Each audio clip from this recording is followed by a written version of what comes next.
देसी मुर्गा का बोले तो उनका देसी को खाऊंगा वहाँ बोले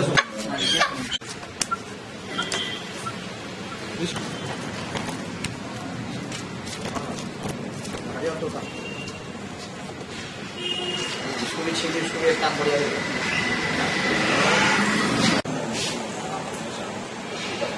थोड़ा उसको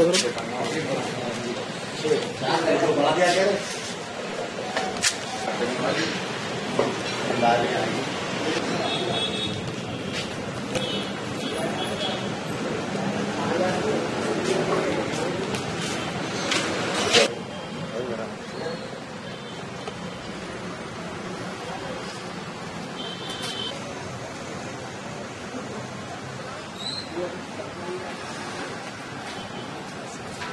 नहीं ले लिया।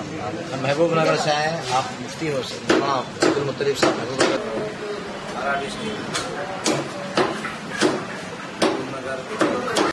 जो पूरे मुर्गियों से अलग दिख रही थी। जब देखने पे ये पता चला कि ये मुर्गी को 4 पैर है। पिछले 3 दिन से शहर और अजला से लोग आ रहे हैं इसको देखने के लिए और जो भी देखा यही कह रहा है ये अजीबुल खलकत है, अल्लाह की एक निशानी है। ये 4 पैर मुर्गी के लोग अभी महबूब नगर जर चल